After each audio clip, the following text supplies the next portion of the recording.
Hey, everybody. Welcome to Game Mess Mornings with me, Jeff Grubb, your host from giantbomb.com. Thank you for tuning in. In this episode, we're going to be talking about the next Xbox and PlayStation. Really, some rumors out there, but we'll just use that as an excuse to riff. And competition leading to some surprising moves from Call of Duty. It's going to be a good one because we have Jon Martin on the show. Jon, how are you doing? I'm doing really well, Jeff. It has been a pretty eventful week. I feel like there's been a lot of games. I've beaten like 3 games at this point. I finally rolled Act 3 credits on Silksong, so I'm officially done there. And then I beat the boss of Hades 2 for the first time on this new save file I made. I made a new one when I got this new version because I'd already beaten them a couple times in early access, but that has been fun. And then just a couple other games, but we're going into it. I personally am going into a 3-day weekend, so there's going to be a lot of game playing. How's it going for you? Yeah, we'll have that 3-day weekend as well. We're off for Indigenous Peoples Day, everybody, on Monday. And so, look out for that. We'll be back with Bombcast on Tuesday. I'm doing good. I'm not having still not having a ton of time to play a lot of games, but I keep picking up Final Fantasy Tactics and enjoying that. Nice. In short bursts, 10-minute sessions here or there. But it's it's also just we got a lot going on at work, a lot of stuff to plan for, and that's been fun. And really enjoying it over here. I'm going on a trip this weekend though, where I think we're gonna go see a red panda at the Toledo Zoo. We got one of those it's Steph's birthday, so we're like, hey, let's go ahead and do something special. And it's like, this is one of those ones where you can go in the cage with them or go into a special meet and greet with the zoo animal. I don't think they're gonna let me pet it, but I just want to be near it. That's fun. So that's the big thing for this weekend. It'll be a good time. You've been keeping up with games. It sounds like you said you're gonna play more this weekend. What is on the docket? What do you have as the checklist of? I want to get into that. Grubb, I opened a game I have not touched since 2017. Just in honor of this week, so I picked up Golf Story for the first time in a long time. One. Yes. I personally really love it. It was that indie game of the moment, I feel like. And just working my way through there, that is going to be a good time. I haven't played Sports Story. I know that's not as well received, but I think I'll probably I think I'll still give it a shot just to check out the variety pack. But and then I've been streaming Final Fantasy VII Remake, going for 100% there on Steam for the first time. And that Hades 2, I need to wrap up Shinobi. And then, I'm also thinking of picking up Final Fantasy Tactics. It's just there's so many long games I have right now that it's kind of hard to justify putting it on the Switch too right now. Yeah, I'm definitely gonna spend some time with Battlefield. Not necessarily my shooter very often, but I have enjoyed what I've played of this one. So I'll spend some time with Battlefield, and I'm kind of let me get maybe 1 or 2 of these games off my plate right now. And then when Outer Worlds 2 is here, I'm like, I might throw myself into that. That feels like one where I bet they have made a lot of cool improvements to that series now that they've had a lot of time to cook on a sequel. And I bet they're going to deliver. So looking forward to that. But it's like, there are still more games coming out at all times. Trying to stay on top of that. We should explain what we do here, though. We're Giant Bomb. We're video game doofuses. We are independent games media out here on our own. But with your help, we can keep doing our thing. You go to giantbomb.com/join, become a premium member. That support is super crucial, and we're super thankful for it. A lot of people have come through. We've seen that. And if you want to join those ranks, go to giantbomb.com/join, become a premium member to get ad-free versions of the shows. You get stuff like the bonus voicemail. There's other stuff in the works, and we are always going to be doing more because of that support. So thank you, everybody, once again. As far as this show goes, most weekdays, I, Jeff Grubb, will help piece your gaming life back together. That includes breaking news and maybe even some of our own original reporting. For all these topics, I'll get the input of a bona fide expert who will make me look smart. If you are watching live on Twitch, welcome. You can always listen to the show and listen to the podcast. Listen to the show later on podcast feeds by searching for Game Mess Mornings, or find the RSS feed on giantbomb.com. You can also catch the show later with chapters and timestamps on YouTube. Hello, YouTube. The dyslexia got me there a little bit. We have a lot to get into, so let's start the morning mess with next. Xbox is stronger than PlayStation 6, but also more expensive. This is according to rumor, and let's just, a lot of times these things will pop off, John, and I just like using them as a launching off point. I don't know how true any of this is. Kind of don't care. We'll find out about these things when we find out about these things. They just are a talking point, and if they turn out to be true, great. If not, well, we probably could still have a decent conversation about it. Jonas Mackey at Game Reactor wraps up these rumors for us and says, we are hearing more and more talk about both PlayStation 6 and Xbox Next, both of which have been confirmed to be on the way without any actual details at all. When it comes to the latter, many believe that Microsoft wants to try to harmonize PC and Xbox more in order to also be able to offer games via, for example, Epic Game Store and Steam, something that would mean a console with basically all games except for Nintendo's. Now, the well-respected YouTube channel Moore's Law is Dead, which, sometimes respected, sometimes gets these things wrong. That's why I'm being a little bit cagey about who knows if this is going to actually all pan out. But they do seem to have a bead on some AMD stuff, which is where I bet a lot of these rumors are coming from. So Moore's Law is Dead has presented a new leak regarding the next generation Xbox, and as usual, they go into depth with the technical specifications. Zuby Tech has compiled the information via social media, which reveals, among other things, that the AMD APU that is claimed to be used is significantly larger than in the PlayStation 6. So that would be the one in the next Xbox is going to be like 46% the size of the one in the PlayStation 6, apparently. And if they're of the same generation, that would obviously just give Xbox a lot more power and to work with. Now, then that would be like, okay, well, it's also going to be much more expensive. And I think this is what we've been expecting for a long time, John. That's why it's like, okay, we'll talk about this. Because I think when we heard first from Microsoft about, hey, they are confirming publicly that they are going to do another Xbox. It was Sarah Bond at the Game Awards or something like that. I don't remember exactly. But she came on stage and was like, hey, we're doing some stuff with handhelds, and now we're getting the Asus Roger Ally X here very soon. And we're going to have a full next-gen Xbox, and they said it's going to be the biggest technological leap that we've ever seen, or something to that effect. So it's like in that moment, my opinion was, okay, they are probably going to put out a box that is a little bit more niche, a little bit more boutique, maybe does go this route of being a PC console hybrid, where the focus is mostly on creating a version of Windows that has a really strong game mode and solves a lot of the problems of using Windows on a TV, consoleizes the experience, and then is much more expensive and meant to kind of appeal to people who do not want to leave the Xbox ecosystem no matter what. Right. This sort of all does line up with that. And I guess my question to you would be like, how are you still feeling about that strategy if that continues to be what they are thinking they might do this next round? Yeah, I think even just the pivot to handhelds is showing that the pure Xbox ecosystem as it has existed doesn't really work for what Microsoft wants in the long term. We've been hearing this like hybrid PC console for a long time, and I think it's definitely evident by these rumors that it is going to be a lot more Windows than even the handhelds. I feel like would be. Like if they're working on like Xbox OS versions of like the Office suite, like if they are going to try to move in and like charge like Xbox diehards service fees for applications they might not even use. Like it does feel like the service game is the grand play with this.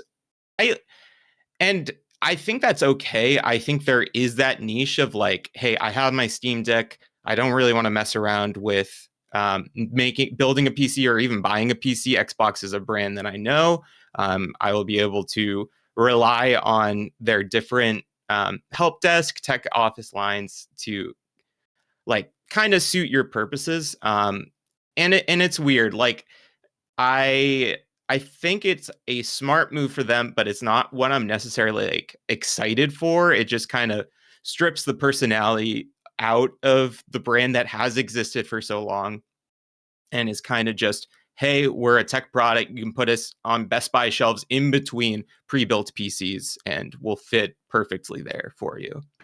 Yeah, I think my perspective on this is more looking at it like I'm not really playing my Xbox a lot as it is. I do play PC games quite frequently. So for me, this sounds like, okay, we're actually going to take the PC experience and improve it through the inclusion of some Xbox stuff, and so that when you plug your PC into a TV, it's going to work a lot better, and you won't have to like manage a million things with updating drivers. Like the whole game mode will just kind of handle all that stuff for you, and that will be pretty common across the console and the handheld devices, which is or has been my criticism of the handheld devices for quite some times when they're running Windows. Yeah. So it's like, and it sounds like the early previews of the Ally X made it sound like, okay, they have figured a lot of those things out. So for me, it's like, okay, we're improving the side of gaming that I'm still engaged with when it comes to Microsoft. As far as like, if you are on the Xbox console, how should you feel about all this? It's probably mostly going to be a wash, and maybe slightly more annoying if you do have to interact with Windows in any real way, even if that's something that only happens like once a month, where it's like, oh, I got to go into properties here and find the old properties menu or something. That could potentially be a real issue. But as it stands, like, it does seem that the pitch would be from Microsoft that, hey, we are going to handle this experience for you, solve all these problems for you, so that you won't encounter a situation where it's like just really annoying just to get a game running, or the controller wasn't recognized for some reason. Do we have faith that they'll be able to see that through? Look, Windows is still very important to Microsoft, and Windows gaming is actually pretty central to that in a lot of ways. And Linux is coming up on their heels now with SteamOS. And a lot of the like things that kept Linux off to the side and not as a viable option, those have been being solved for years now, thanks to Valve. And Valve is massive and does have the sort of a power to kind of keep Linux in that conversation. Now, Valve and Microsoft have a good relationship, so I don't think Valve's like trying to push Windows out, just trying to create Linux as an alternative. But I think Microsoft's like, actually, maybe we want to stamp this out, or at least be ready to go head to head with anything that's happening with SteamOS. So I'm like, okay, that competition is working. We're getting something out of that. But as far as the hardware itself goes, I can't see how they would be able to present the Xbox console, that's really a PC, in such a way that I would be curious about getting it. And I don't know, I guess unless it was just really compelling on the price front, which I don't believe it will be based on Microsoft's recent behavior when it comes to pricing, right? Yeah, it definitely seems like they are going to. It's going to cost like a pretty penny to actually be able to afford these kinds of things, and I feel like the marketing is just going to be like, here's how much it costs to build a gaming PC, something along those lines, and then comparing that.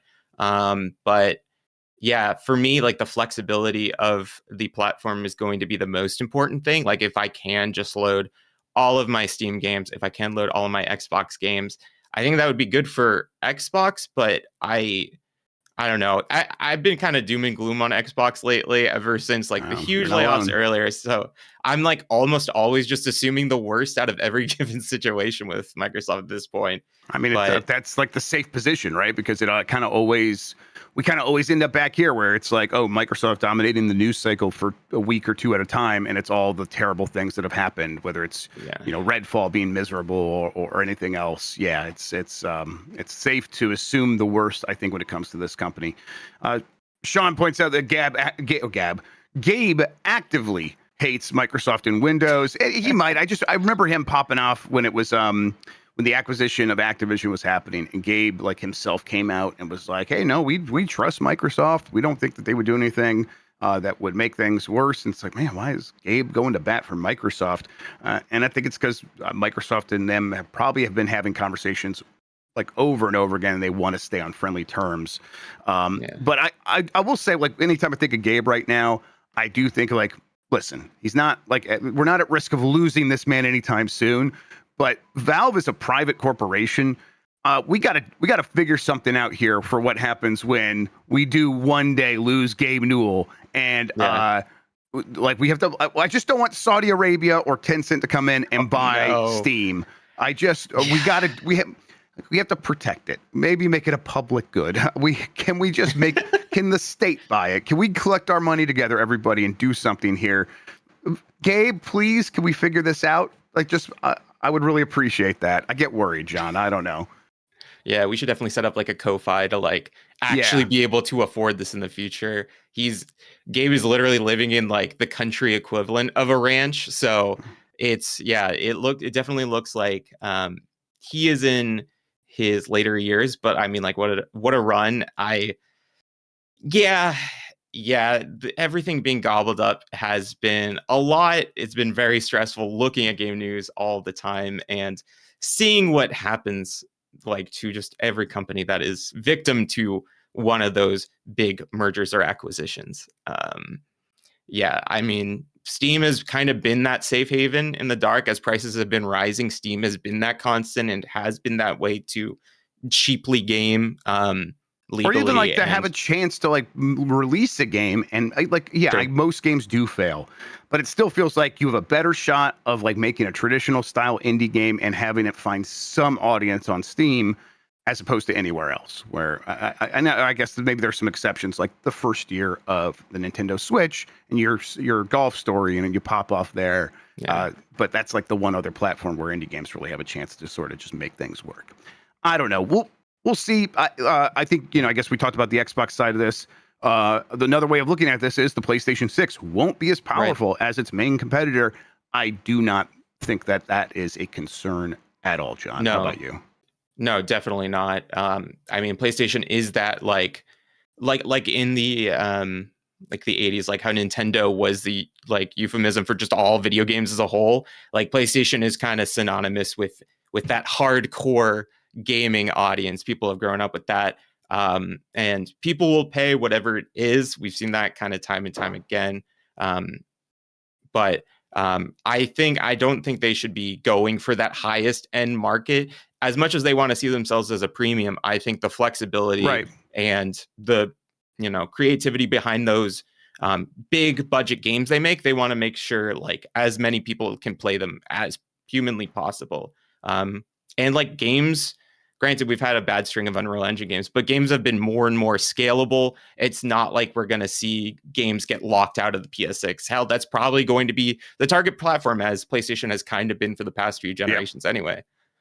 Yep, that's right. It's I think that they will still come out with a device that does feel premium, even if it's like it will look maybe a little bit shaggy in comparison to some other box from Xbox, but it's not going to be like every game is going to look phenomenal on this because games have looked Yeah. phenomenal since the PS4, and now they're able to run a little bit better. And I just think that this is not going to be the way for PlayStation to try to compete head to head on the most powerful box. I would try to do something between like PS4 and PS5 in terms of PS4 was let's just make the cheapest shit we can possibly make.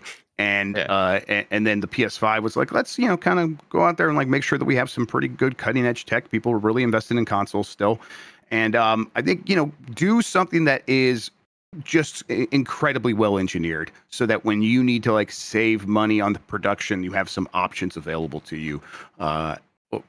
Basically, so you don't have to raise prices 4 or 5 times during a generation again. Yeah. Hopefully, we can avoid that. Here's All right. hoping. Let's keep going here. Treyarch finally answers the prayers of, I'll say, some Call of Duty players by removing skill-based matchmaking. This is from Ben Lyons at Game Reactor. For years, one of the main vices that Call of Duty players have harped on about has been the incredibly aggressive usage of skill-based matchmaking, or SBMM, in the various shooter titles. The premise for the feature is a rather sound one, namely in that it matches you up with players of equivalent skill. But in practice, it has been a horror story, as it has led to every single multiplayer game feeling like a competitive final in front of a live audience, or at least that's what has been claimed by people. I generally think like, God, this seems like it's working the way it should. This has led to a lot of frustration as fans struggle to enjoy the game, rather feeling as though they need to be insanely focused to have a chance. It's a competitive online shooter. I think that probably is the way you're supposed to feel. But despite years of asking for a change, Activision and the various Call of Duty developers have remained steadfast. There have been adjustments to the formula, but ultimately it has been used time and time again, including in the first beta for Call of Duty Black Ops 7, leading to even more frustration. Now, finally, a change is happening. In a social media post, it confirmed that for the launch of Black Ops 7, skill-based matchmaking will not be used, or it will at least be like turned off by default, I think they're saying. So there might be a way to like activate it for yourself, although I don't know what that looks like necessarily. either way, this is happening because Battlefield, I should say. Battlefield 6 is gaining a lot of momentum. So Activision's like, hey, let's make Call of Duty Black Ops 6 free for a week starting the day before Battlefield 6 launches. That is something that is happening. And let's like throw a bone to the loudest people among us. So the thing with skill-based matchmaking, John, is that whenever we see the data, when we don't see it a lot, but whenever we do, then developers have had to defend their position of using SBMM before. They were like, here's the data. Everyone, like in skill-based matchmaking, people play longer and they seem generally happier with the game. And, you know, they can talk themselves out of that. But here's the reality of like how they're actually playing the game. And then I think the idea was actually it doesn't make the game any harder for anyone except for the top 10% of best players. And those are the ones we always hear like leading the charge against this. You know, Tim the Tat Man being like, I don't want to have to sweat in every match. I just want to go in there and kill noobs. And it's like, well, that's, you know, that's not, that doesn't sound great for people who are new to the game, but that's, you know, not, it's good content for him. So it feels like them kind of going against what they've said before just to kind of get a cheap pop is how I would describe this. Do you feel like this is a little bit of flailing from Activision and Treyarch as they seem overly concerned about Battlefield 6, or does Battlefield 6 pose enough of a threat that this is maybe a smart move? I think it is a smart move. And it is because Battlefield 6 is looking to be super big, and it is going to be doubling down on that like pure kind of hardcore shooter mentality and structure. Skill-based matchmaking is, in my experience, a really good thing for people who do want to continuously improve. It is like that ranked ladder system of you are playing against more difficult opponents time and time again. I do face that all the time in fighting games and other kind of games like that. But at the same time, it kind of hurts approachability for people who are just like, hey, I'm at a friend's house. I want to try playing this. We're swapping the controller around. And then my friend is just not having any fun because they're not fully adjusted to it. But at the end of the day, it is trying to get people to be the best that they can be at the game. So it is kind of that double-edged sword. It is kind of like an accessibility option in a sense. Like they are putting it behind a menu. I don't even know if they want to do this long term because as Battlefield is looking to be that like kind of hardcore with like full destruction, a lot of crazy stuff happening. Call of Duty is that approachable mainstream kind of game. So in this situation, definitely makes sense. They want to keep the Call of Duty fans happy. They want to keep them long term. But like, yeah, Battlefield is definitely making a mark. And that's, I mean, just this is something that people have been wanting. And this is why competition is good. Like they only did this because Battlefield is looking pretty scary this year for them. Yep. Yeah. I think where I settle with like the debate is where Sam O'Nice is at in chat, where for public games, for casual games, just turn it off. For anything ranked, turn it on. I think that's just duh. Like why wouldn't it just work that way? Or I guess have it optional. Now, I think maybe even in casuals, I would probably actually have sort of a hybrid algorithm, sort of where it's like there is some skill-based matchmaking. Maybe it's not the most aggressive, or it's much less aggressive than the ranked mode. To me, just the idea of bunching new players together it makes a lot of sense, and I understand the problem with Smurf accounts and all that. And I understand the argument, like Sean pointed out, in Call of Duty, there's kill streaks, and longtime players want to feel like that's part of the game, and they want to be able to occasionally get kill streaks. And if you are always dying, like, because you get one kill and then you die every single time, and you got that 1.0 KDR, that could be more difficult to get and makes the game feel less dynamic.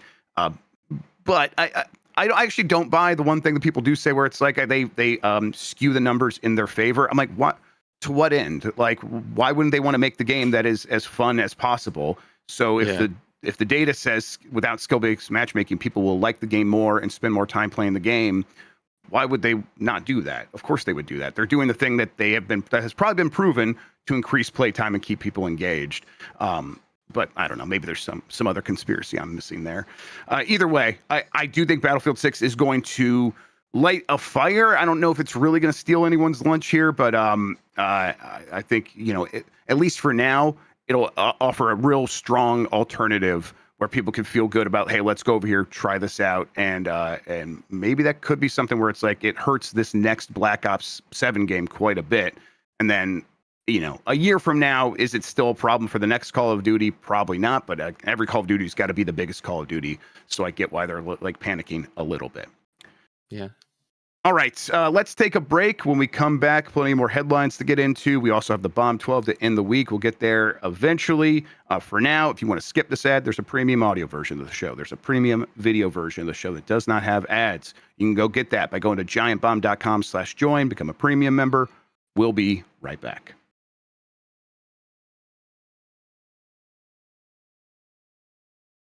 Grubb, I love podcasts, and I would like to listen to more of them. Oh boy, I've got the podcast for you then, bud. Stage Select.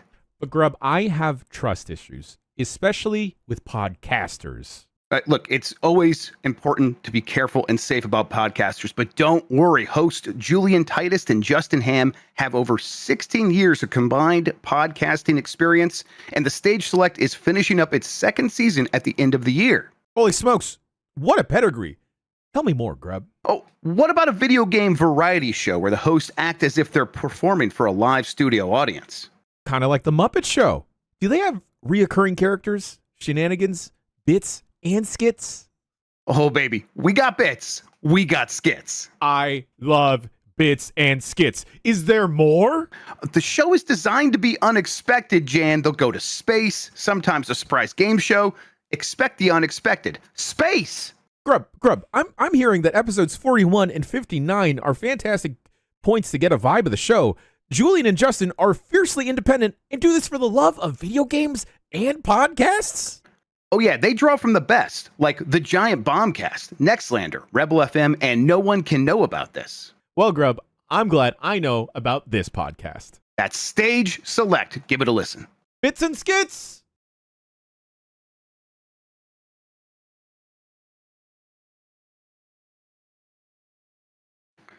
All right, we're back. I'm Jeff Grubb. That's Jon Martin. It's Game Mess Mornings. We're going to continue on here. Nintendo's mysterious Switch Online Playtest program gets another patent. It's so mysterious, John. No one's ever seen it. And certainly if they had, they couldn't talk about the contents there within. But it's got a patent that's public, so we could talk about that. This is from Liam Doolin at Nintendo Life. Another patent has been published for the Switch Online Playtest program, which was extended to Switch 2 users in July. According to Nintendo Patents Watch on Blue Sky, the patent was originally filed in Japan in April last year and in the U.S. in April 2025. The latest one was published in the U.S. this week and reportedly describes a system in which the player can intuitively select multiple objects in a virtual space by walking around them. That is what it sounds like. Maybe there's some unique way that the game handles that. Almost certainly that there is, or as far as Nintendo's concerned, whatever. Sucks that they're patenting stuff once again. Mostly, John, I just want to talk about, hey, when do you think we get this thing? And Nintendo's obviously continuing to do more with it. I guess you could say that, well, patent isn't a sign that they are going to release it.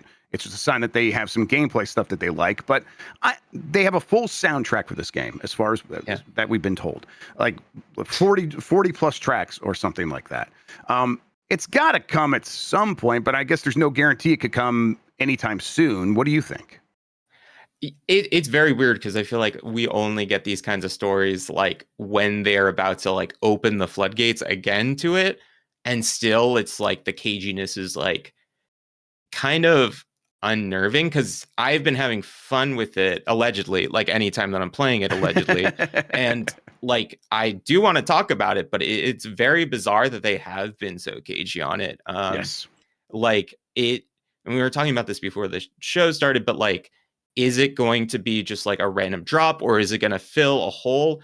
If it's very difficult if you have not played it allegedly, like to place it in any genre other than something that is open, something that will give players a lot of freedom. So it's like you could really launch this at any point. It could just be like a break glass in case of emergency game that they will drop. But yeah, like, and there is a lot to this game. There's a lot of things to love about this game. So I'm not sure why they've been so cagey about this. If this is going to be some like weird expanded OS thing for the Switch 2, yeah. really don't understand what this game is. Nintendo's PlayStation's home. Yeah, it feels like there's just some stuff that they could do with this thing and just kind of give it to everyone, and then what? Like, there's a lot of potential for cosmetics in this thing allegedly, and some of that stuff just happens naturally, and there's a lot of IP stuff in there that was like, oh, I was surprised to see this in here, but there's community creations, so this could turn into their UGC game. I don't know. It is interesting. I think it has the chance. It's got a lot of cool mechanics. It feels like Nintendo going and like looking at Minecraft and like being like, we could do this in a different way than Nintendo way, and once again figuring something out there.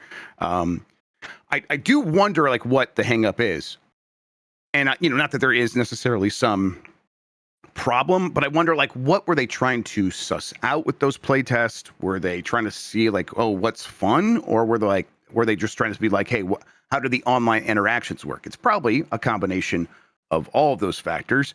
But it's like, okay, yeah, did you get your answers? And if you did, what was the next step there? Like, we don't have a name for this thing. It's just online playtest.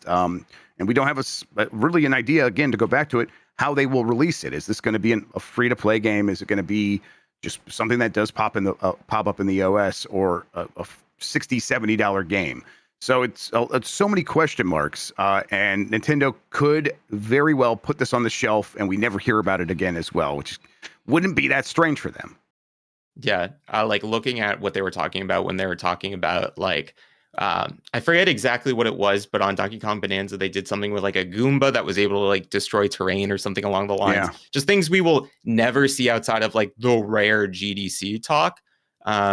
It is just weird because like, I feel like they do have core concept and they are maybe trying to flesh out their own, like, we made 100 worlds for you to explore, now make your own. I don't know if they're just waiting to kind of get that balance of just like intrigue, but also just like showing through gameplay that Nintendo does really well.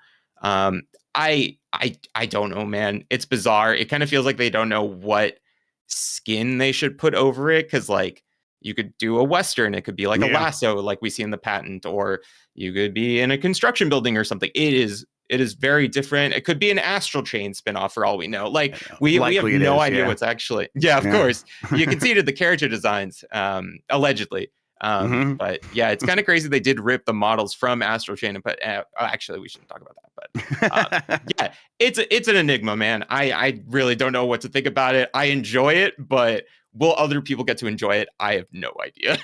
Yep, absolutely. And it's I don't know. It just seems like a pretty polished thing overall. I allegedly enjoyed moving around in that game quite a bit, and then figuring out how to build a big, tall, weird home base, I guess, and then like falling down from there and getting back up in some fun ways. Oh man, I wish I could play this game some more. That'd be good. Yeah. All right, so let's keep going here. Mind's Eye devs speak out. Build a Rocket Boy leadership slammed in open letter. This is from Darren Bonthus at GameSpot.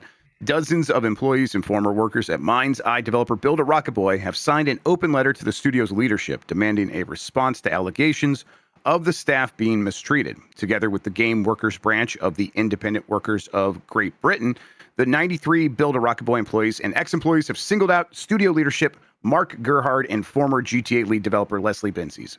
Basically, John, they're just like, hey, excuse me, they overworked us. And there was no leadership, no communication, and then we all got fired while they still got paid. And it's like, yeah, that's if you can go back and say that out loud about the studio, you can demand change and maybe demand some compensation, which I think they are doing. But also, I could see like Leslie Benzies just shutting down Build a Rocket Boy. Like, I don't know if it's going to be around for very long. What do you think?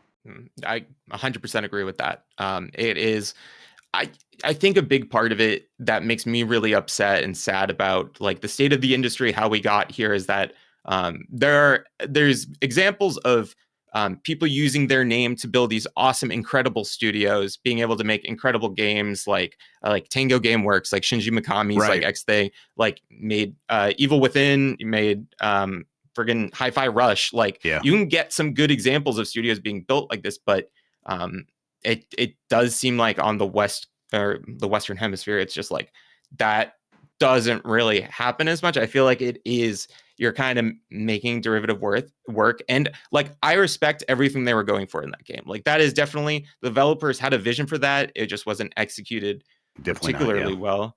But yeah, I mean, it just, when we were talking earlier about Microsoft and me just having zero faith kind of like in anything they're really saying, it is because of stories like them closing the initiative, like stories like this. It's just, I don't know. It just makes me really sad.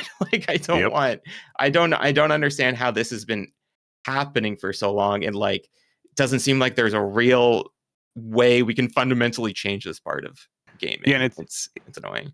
And it is worth pointing out, someone in chat pointed this out, that the culture over at Rockstar did change recently, in recent time. In fact, after Leslie Benzies left, they did address eventually, there was still crunch, I believe on Red Dead Redemption 2, or quite a bit of it, maybe not as much as in the past, but still some.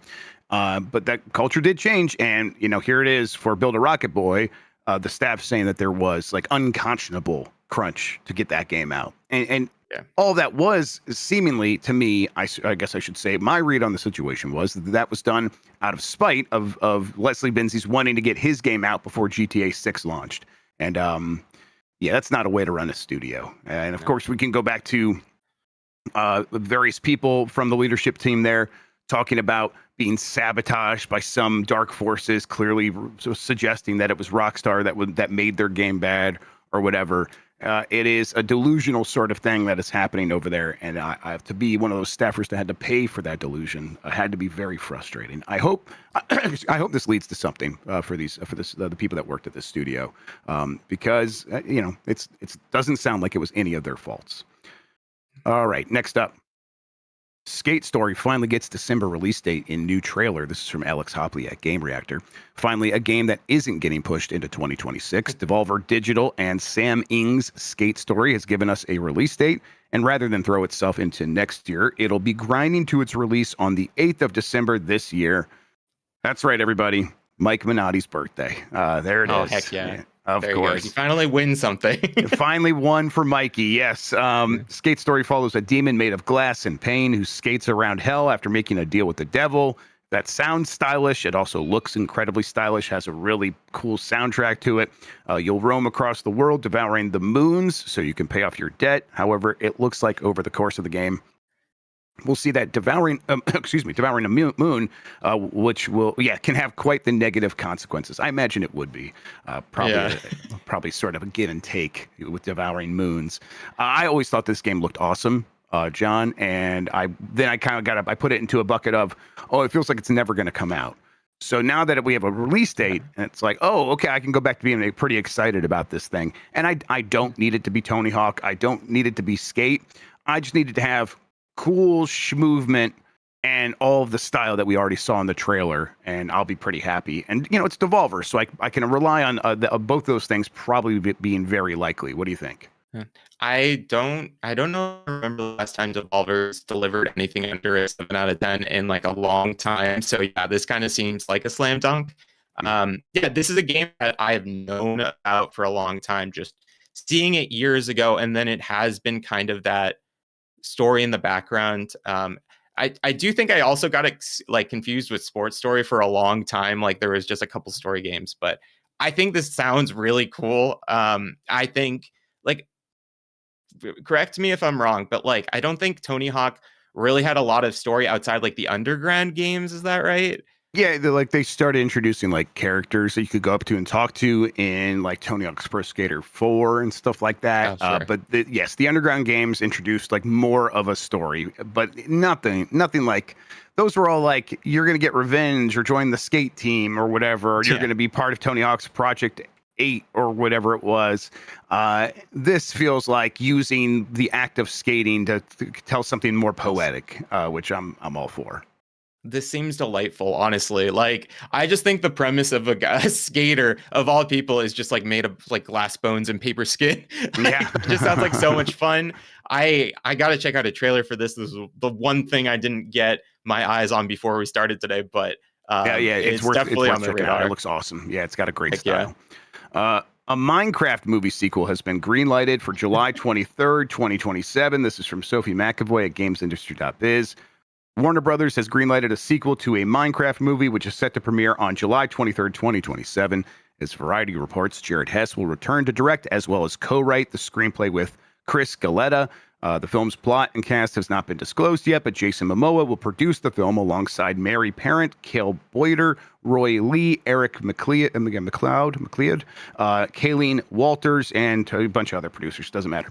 The first Minecraft movie, which premiered earlier this year, earned $157 million domestically and $301 million globally. During its opening weekend, it surpassed expectations, with Warner Brothers estimating the film to earn between $70 million and $80 million with a budget of $150 million. By the end of its premiere month, it has generated $550 million globally. Right, it had done that. It ended its box office run with $957 million. So, yep, it's impressive stuff. It's pretty obvious they were going to do a sequel. But yeah. I was wondering, like, okay, will they just get the director back and kind of just keep that creative team together? And they will, which, hey, that movie is super duper just fine. Like, it's just kind of forgettable. But I don't know, now that they have seen the success, maybe they can spend a little bit more time on the script or do a little bit more there. Or maybe it's just not for me, and that would be fine as well. But yeah, this is like exactly what these companies want. They want their Sonic the Hedgehog, right? The movie, the franchise that like comes out is successful. And in the case of Sonic, each movie I think is getting more and more successful. And I think it's what these movie studios see could happen with these video game properties. And Minecraft definitely has the potential to do that, right? Yeah, absolutely. And it could not happen to a studio that was more hungry for hits. Like, this is the first year in a long time that Warner Brother actually made a significant profit, and they released like 8 to 9 of the best movies of the year. It has been kind of insane for them. And yeah, I don't think they want to let go of a cash cow anytime soon. They are definitely hedging their bets on Minecraft, and I think that's a strong idea. I think it definitely pleased a majority of the fan base. And it kind of had enough wry humor for me to, go see it in a theater with a group of friends. Yeah, for sure. That's like one of the best things you probably could say for this. Like, it is watchable. I had no expectations. I didn't know if it was going to be another Borderlands, but it definitely seems like it is a little bit above that. And I'd be down to see a sequel. A lot of my friends got back into Minecraft just because of this movie, so they're definitely in the mood. So I'll probably end up seeing it. Yeah. Fantastic. All right, let's keep going here. Halo art director leaves after 17 years with cryptic message suggesting it was on bad terms. This is from Chris Scullion at VGC. As an art director who worked on the Halo series for 17 years, as he has left Halo Studios, posting a curious message suggesting there was more to his departure than meets the eye. Glenn Israel joined Bungie when it was still working on Halo in 2008, then moved over to 343 Industries in 2010 to continue working on the series. He's since served as a concept artist and senior concept artist on the series for 17 years, his first credit being on Halo 3 ODST. However, in a statement on his LinkedIn page, Israel announced that he was leaving the developer, not now known as Halo Studios, stating that he would shed more light on the situation in the future. As of today, and after 17 long years, I am officially no longer contributing to the Halo universe, Israel's message reads. There's little more I could say for the moment, though I intend to share that this particular story in its entirety when it is absolutely safe to do so next year. In the meantime, I have a message for anyone and everyone who needs to hear it. I know that the state of our industry seems dire, but never forget that you are free to choose. No illusion of security, nor promise of wealth or fame or power is worth trading away your health, your dignity, your ethics, or your values. And no one can force you to do those things. Stay strong, take evidence when necessary, and find where you belong. Israel didn't give any further details on what happened to cause his departure, but his message suggests that he will be free to do so sometime in 2026, probably when that NDA he signed when he joined the company or re-upped his contract expires. Look, to me, this sounds like a situation where it probably has more to do with his specific situation, his employment, and his relationship with that studio, a bad breakup. But boy, does it just feel like emblematic of where things are at for Microsoft and Xbox overall, where everywhere you turn, there's something stinking and wrong, and something that just feels like, oh man, so there's problems over there still as well. And it's like, it's been that way at Halo Studios and before that 343 Industries for a very long time, where it's like, you know, there was a lot of word that came out about tough leadership and leadership like not really having a good vision for Halo Infinite and being able to figure that out and not knowing what it would require to support that game and putting that game in a really tough position where it was basically impossible for it to make a bounce back. And a lot of that leadership getting cleaned out, although they definitely positioned it as they were just retiring, but nope, there are a lot of kind of getting kicked out. And that continues. It doesn't, like, the good news has not come from the Halo franchise for quite some time, but we are continuing to get this bad news, right? Yeah, it's been a rough go for Halo ever since I think 343 really took over. They really haven't had like a break from it in a long time. I personally loved a lot of Infinite when that came out. Same. It's my first time playing a new Halo game at launch since like 3 or Reach. I want to say it was like the last time I like same here, actually engaging. But yeah, it's it is a rough time for the Halo studio, but I think it's also a rough time for people who have been with a lot of these Microsoft companies for who knows how long. Like we had the creator of Banjo leaving Rare, and we've had like Pete Hines even left Bethesda before it was like super fully in there. And there could be other reasons why those people left, but it does seem like there's kind of a clamp down on, we want this kind of product from you. And yeah, Halo needs to be done right. I think they've said as much, and there's a lot of pressure, but I'm interested to see if they go in a different direction. I guess I'm interested to see when that timer finally clicks, like what the heck actually was going on here. Yeah, we hear rumors of a Halo remake for the first game, Combat Evolved, getting like fully remade in Unreal Engine with the help of maybe Virtuos. Obviously, they're going to want to do a new Halo at some point. We don't know what that could look like in this moment, but apparently that would also run on Unreal Engine. They've made the shift there. Okay, yeah, that's fine. In the meantime, can you build up a studio? Can you build the studio back up so it can get to a point where it could put out a new Halo? Like, there's one thing to be said for partnering up with Virtuos to remake a Halo game that already exists and already has all of the bones there. It's another thing to be like, okay, now we're going to take another crack at Halo, something that 343 has not been able to perfect and really get out in a way that everyone felt good about ever. And now they're Halo Studios, but we'd imagine the culture's got to have to prove. It's going to have to prove that it has changed with a new game. In the meantime, for Israel here, he says it's you shouldn't sacrifice your dignity, your ethics, or values. And he was an art director. Yeah. They 1,000,000% were asking him to like build AI tools to make this game, right? 1,000,000% that's what this was. I mean, we're guessing, but it's got to be that. But yeah, the silver lining is there. Like I can see the lines there, and it was such a good final response to what is happening. Like kind of building new studios that are focused on creating holistic games, creating games that are purely from a human's mind and like shares those values. But now that you're saying that, that definitely has to happen, especially if they are remaking Halo for like the second time. And I don't know, for a game series that had such a big storyline about an AI companion, maybe not like reading into certain situations in a certain way and choosing the like nuclear option, kind of just a wild position to be in. And it's just depressing a pretty big amount. It's the kind of thing where it's like really for a while there, a new remaster or a new remake at a studio like this, it would be like, this is an excuse to keep people employed. It's an excuse to like train up a new generation of developers to come into our way of doing things and get everyone on the same page, maybe develop some new tools that we can then use for our next real new big project. And it's like, is Microsoft actually just go in there and be like, let's do that with the purpose of building the AI tool that we can then use to replace all of you? And I could easily see that being the case, which would be very, very disheartening to see from someone who has been at a studio like that for 17 years.